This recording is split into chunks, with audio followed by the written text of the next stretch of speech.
อกได้อยู่บ่สบายดีคนนี้เจอน้องนักเรียนเด้อมื้อนี้น้องนักเรียนกำลังไปโรงเรียนมือวันเสาร์เด้อไปโรงเรียนวันเสาร์เป็นตาแพงคะลั่นเป็นตาแพงเด้อน้องไหมเจี๊ยเนาะเวลาแต่งสุดนักเรียนนี่เลยนี่ให้เบิ่งดีๆเลยทุกคนนี่เลยนะทุกคนเนาะจุดประสงค์ที่มาถ่ายคลิปมื้อนี้ก็คือให้น้องๆแต่งสุดนักเรียนมื้อนี้ก็คือเนื่องในโอกาสวันเด็กน้อยสากลนั่นเองเนาะ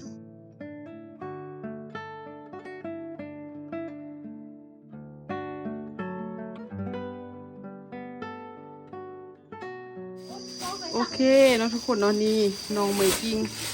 คนสุดนักเรียนมาให้น้องไหมเจี๊ยใส่มื้อนี้มือยี่บาทโอ้เป็นนักซิ้นเขาขวดด้วยเลยเนาะตอนเขาเนี่ยเราค่อยขวดที่ไทยอันนี้เขาจะนุ่งหรอกตอนเขาเห็นก้อยโขดขี้การเลยว่าซั่นแล้วจะแม่คันบ่แม่ก็คือว่ามันอ้วนคืออ้วนแฉกคือว่าตอนเขาเนี่ยเขาบ่ได้ใช้พูดมีหอดกระเป๋าซิ้นอีกลักใส่โทรศัพท์อยู่ในไปเซ้งบ่จ๊ะแม่ขวดอ้วนเลยที่เจ้าหลงรู้เหมือนกันเปื้อนเนาะด้วยบางคนก็บ่ฮู้ไปกินข้าวเด้อเอาบองเด้อแกงเห็ดอยู่โต๊ะหั่นน่ะตอนใส่กล่องเนี่ยมันเอาไว้โดนมันเปื้อนนะนี่แม่เลยนะลูกไข่อันนี้ก็บ่มีนะมีแต่อันนี้บ่มีอันก่อนมีแต่อันนี้สิอันเรียตรงนี้รู้แล้วก็เรียจัดไปมื้อนี้น้องไหมเจี๊ยกับน้องเหมยกิ้งสิมาแต่งสุดตอนเขาอยู่ม.4น่ะเขาใส่จะสิ้นอันนี้น่ะโอเคตัวนี้ใส่ดูใส่บ่ได้แล้วติตอนนี้ตุยแล้วได้เตี้ยแม่ขอได้ไข่เต้าอันนั้นน่ะค่อยใส่จะอยู่ก่อสร้างเลยจะเสียว่าใส่ตอนนี้นะอันนั้นสิ้นในกิ้งสินะอันนั้นสิ้นในกิ้งสินะเดี๋ยวน้ำมันไปก็เดี๋ยวน้ำลูกไข่เทียมเลือกไปตอนเขาอยู่ม.4น่ะค่อยใส่จะกิ้งตัวนี้ค่อยใส่กิ้งตอนนี้สิ้นน้องไหมกิ้งเนาะอันเอามาใส่ถุงแล้วก็เมียนไว้เลยน้องเพิ่นเฮ็ดนี่น้องเพิ่นบอกต้นอยู่ม.4มันสั้นเนาะมันสั้นพอดีคือตอนนั้นสั้นเนี่ยของน้องไหมเจี๊ยเด้เลือกได้แล้วบ่เลือกได้อยู่บ่เสื้อเด้บ่มีเสื้อหนาวให้เด็กน้อยนุ่งเลยจ้ะเอาสิแต่งสุดนักเรียนเดี๋ยวได้บ่มีเสื้อน้องไหมเจี๊ยน่ะมื้อนี้น้องไหมเจี๊ยสิแต่งสุดนักเรียนให้เบิ่งเด้อทุกคนเด้อ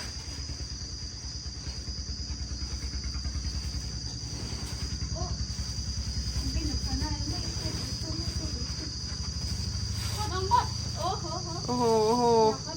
นี่มรดกน้องไหมกิ้งบ่แม่นเด้อไหมเจี๊ยบ่แก่ส่งออกเลยเลือกก่อนเนาะเลือกให้ทึกสุดก่อนนะค่อยแกะจะพาซ้ำน้องเขายุ่งสิจ้ะอันนี้แม่นทรัพย์สมบัติของน้องไหมกิ้งเด้อทุกคนบ่ได้ซักบ่ได้เก็บบ่ได้เมียนเลยเนาะเสื้อควายย้ำบ่แม่นที่นี่คือว่าด่านี่นางมุกดาวันแซเติ้ลเอาเขาเรียนบ่ซื้อไหมกิ้งติบ่อันแสดงมาไปประกาศน้องไหมกิ้งกับแม่นอันมุกดาวันมีแต่ซัมมโนขัวหันที่ซื้ออันไหมกิ้งนะคือบ่เปลี่ยนซัมมโนขัวซะนะเปลี่ยนซัมมโนขัวโอ้คันสิเอาซื้อใดกะเอาซื้อตัวมีปลายอยู่แต่ว่าขายหัวบุกคักโอ้เอาเลยแหละมีปลายนำอะไรจึงดีเนาะเข้าว่าเขาอยู่จะหมดซีเขาเอาก็ดีแล้วเบิ้งแม่ตัวนั้นเย็บเป็นตัวนี้เย็บบ่เป็นเบิ้งกันเรียนลูกแต่นั่งกันเรียนแถวต้องเรียนบ่เชี่ยนะ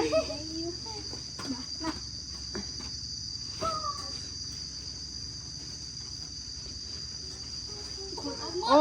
สิ้นตัวนี้นี่เอื่อยเห็นคล้ายๆคือกับสิ้นเอื่อยเลยแม่นอยู่บ่นี่คือกับสิ้นเอื่อยสมัยเอื่อยเฮียนเลยแล้วส่งโตให้เหมยกิ้งได้สิ้นพื้นนี้นะทุกคนสิ้นพื้นนี้เอื่อยกันนุ่งแท้นุ่งว่าสิ้นพื้นนี้นะกำยังมาซื้อต่อมาตกเป็นมรดกของน้องเหมยกิ้งอีกอันสุดนังเฮียนบุฟเฟ่นะของน้องไหมเจี๊ยเราบ่มีเลยโอ้โหมันเบิ้งบ่ได้นะแสงแดดมันส่องมาทางผีเอา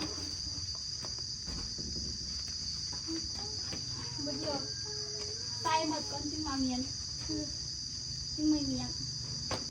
นี่เสื้อควายยับโบแมนได้บังดูนี่โอ้โหเสื้อบ่ได้รีดเนาะเสื้อน้องไม่กิ้งจับเก็บไว้โดนบ่ได้รีดพุ่นทางนั้นกำลังแกะระวังได้ไปเจี๊ยแกะอยู่ดีๆเบ้ลงลุ่มเห็นบ่เป็นหยังเนาะเอ่ยกับไม่กิ้งเห็น2 คนซื่อน่ะ บ่แม่นได้2 คนมันหลายคนนั่นติคือบ่เนาะคือวิบาเลยค่ะเดี๋ยวเสื้อบ่ได้ดีเดี๋ยวคือวิบาเลยแต่ว่าเขาใส่ตัวรอบมันก็บ่เป็นหยังอันนี้เก็บไว้โดนใส่แต่น่าจะยังเชิญสเขาอันนี้เราค่อยเอาเสื้อเขา แต่งคือเขาไปโรงเรียนหั่นนะ บ่มีโบต้องเปียกพ่มก่อนทำตะคือมาตอนเย็น นี่ใส่แล้วโอ้โหเสื้อตัวใหญ่เกินเนาะไม่เจี๊ยเนาะ บ่มาไม่เจี๊ยบผักคือคันไม่เจี๊ยบนี่ก็ยังค่อย นี่ อันนี้ค่อยเอาไป นี่น้องไม่ แต่ตัว กิ้ง นี้บ่ได้เอา เตรียมสุดกำลังสิไปโรงเรียนแล้ว คนอื่นพักโรงเรียนน้องไม่กิ้งกับน้องไม่เจี๊ยไปโรงเรียน คนอื่นปิดเทอมแต่ว่าน้องไม่กินกับเราไม่เจี๊ยบ ไม่เจี๊ยยิ้มงามๆด้วยค่ะ คนอื่นพักเทอมหมดแล้ว แต่ว่าน้องไม่กิ้งกับน้องไม่เจี๊ยสิไปโรงเรียนเด้อวันนี้ป้นสีเสาตกวันนี้แหละน้องไม่เจี๊ย นั่นแหละ ตั้งใจอยากให้ป้นเสาตกติ แม่ นี่ เขาบ่มีโบแล้วโบเขามันเสี่ยงหมดละยายซ่อมปีลืมบ่ได้เก็บหลายเสี่ยงไปแล้วไม่เจี๊ยบกำลังเตื้อ กินข้าวอิ่มเราไปโรงเรียน แป้งไหน บ่แม่นอันนี้ส่งคือกันนั้นเลยเพิ่นจับปืมมาพร้อมเบิ่งหั่นน่ะเบิ่งดูเดี๋ยวไอ้ทายหูให้ดู1 2 ว้าโถ นี่ ทุกคน จัดไป ไป ไปโรงเรียน ไปว่าเอ้ย พร้อมแล้วมันบ่นี่มาแนะนำตัวสบายดี สบายดี ชื่อหยัง ชื่อมุกดาวันเซตเติ้ลอายุ14 ปีว่าตรงนั้น 14 ปีตอนนั้น อยู่นี่ต้องกินอยู่นี่ติดอ อั ยู่ น หมอ เขา ซีดิ เขาเรียนห้องใด เขาเขียนห้องหมอซี หมดซี่เนาะปีนี้เขาเรียนหมดซี่3 ปีที่แล้ว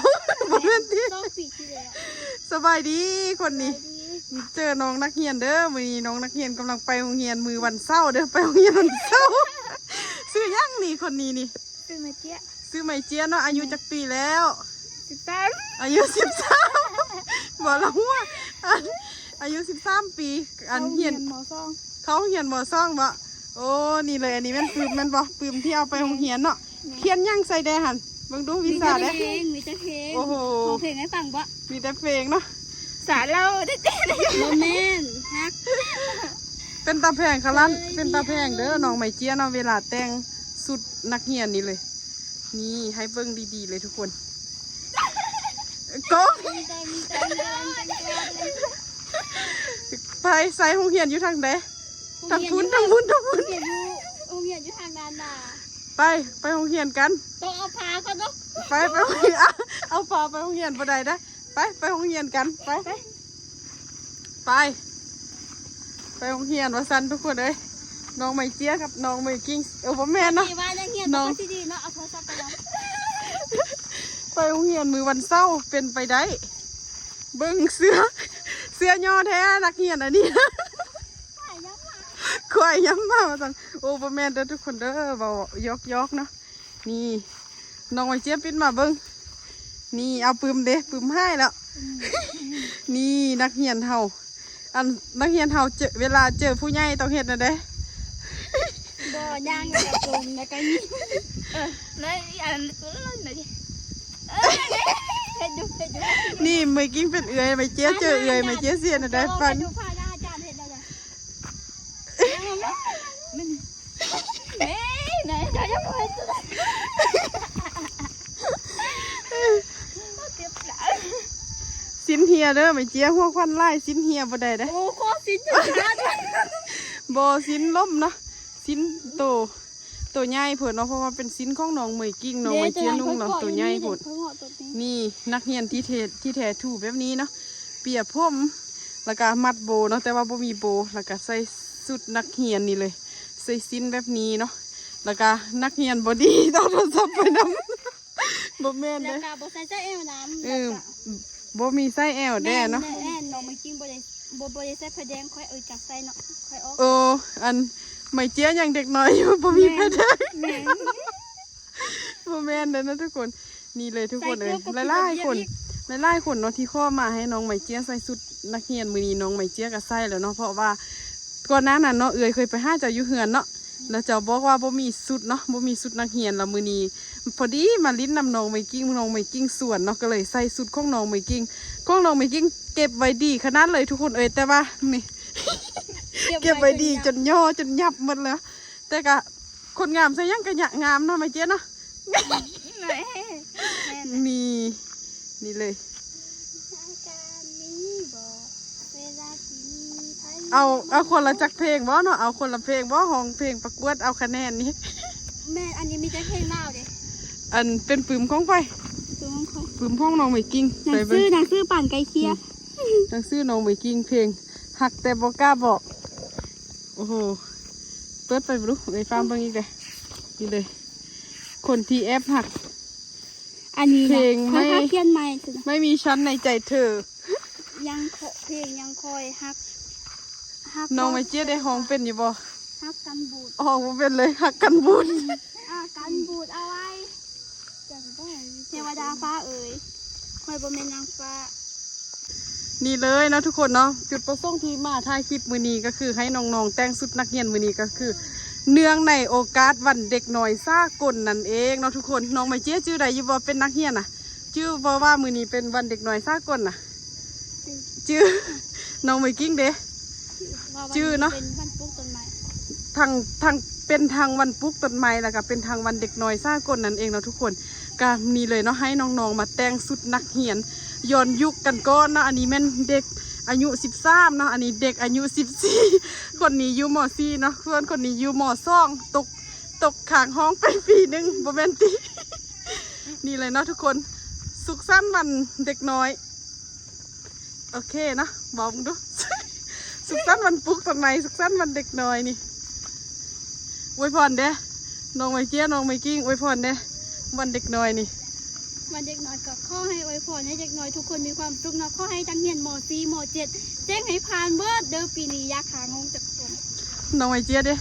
ไม่ใช่หมอ ไม่ใช่หรอโอเคนะ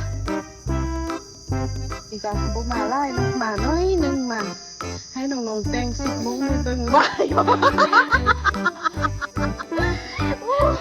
ให้น้องๆแต่งชุดนักเรียนในเบื้องเนาะผมพี่ก็ผิดอยู่ทุกคนเองเครื่องน้องป้ากับตัวเลยเนาะสุดท้ายนี้เนาะน้องป้าก็ต้องร่วมลาพาจากกันก่อนเด้อแล้วทุกคนเราพาจากทุกคนไปกับชุดน้องแต่งชุดนักเรียนนั่นเองเนาะทุกคนเนาะต้องเข้าเมื่อกี้ปิดที่ไม่ไว้บ้างได้ไหม